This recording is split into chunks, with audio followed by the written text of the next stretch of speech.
Hey, hey, and welcome back to Miss Kitty's Wild West Adventures. In 1868, Ulysses S. Grant defeated Horatio Seymour for the office of the president. One of the many voters that year was Charley Parkhurst, but Charley was unlike any other voter. Stay tuned to find out why.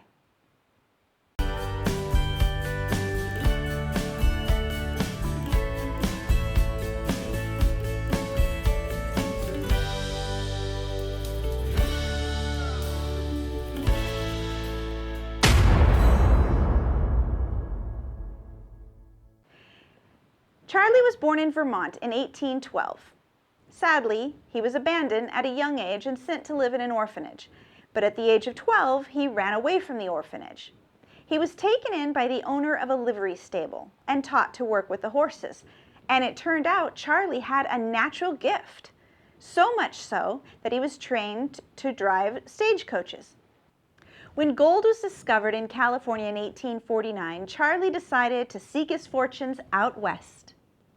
So he made it his first priority to get out to California.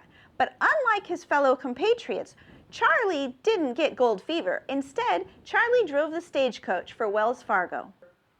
Working for Wells Fargo, Charley was known not only as a safe driver, but also as a fast driver. In fact, he was known as the best stagecoach driver in all of California. In fact, when well-known stage robber Sugarfoot attempted to hold up his stage, he shot and killed him. And for that, Wells Fargo rewarded him with a gold pocket watch and a gold chain. Charley had a long and successful career with Wells Fargo, and he even got a nickname, One-Eyed Charley, after a horse kicked him and he lost vision in one eye and was forced to wear a black eye patch. I tell you, she looked like a man. If you're liking this video and get some enjoyment out of it, go ahead and give it a thumbs up. And go ahead and subscribe if you're not already. And if you think you subscribed, please check your subscriptions just to be on the safe side. You never know with YouTube these days. And now, back to our story. When trains became more popular for both passengers and gold, Charley realized the stagecoach business was coming to an end, and he ended up retiring. Instead, Charley opened up a saloon and occasional stage stop. In his retirement, he joined the Odd Fellows, and he registered to vote for the 1868 presidential election. So what was so unusual about Charley? He sounds like a pretty normal fellow for the 1800s, right? Well, Charley sadly developed tongue cancer, and on December 18, 1879, Charley died peacefully in bed. Per his instructions, he wanted his friends to prepare his body for burial. As his friends were preparing the body, they noticed something unusual. They noticed Charley appeared to be a woman.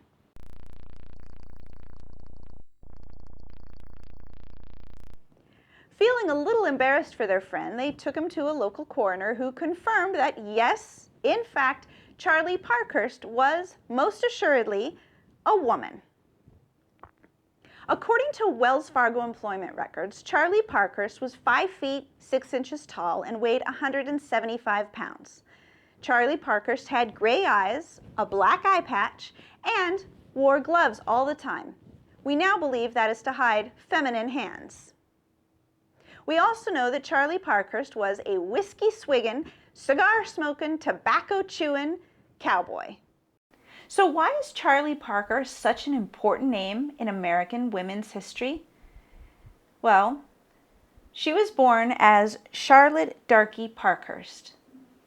When she was born, she was a female by birth. And in 1868, when she registered to vote, the 19th Amendment, the amendment that would grant women the right to vote, was still 50 years in the future. So Charley Parkhurst is an icon to the American women's suffrage movement. And that is why the name Charley Parkhurst should be important to all women out there. Charley was originally buried in the Odd Fellows Cemetery, but in 1955, The body was removed, and now he is buried in the Pioneer Cemetery in Watsonville, California.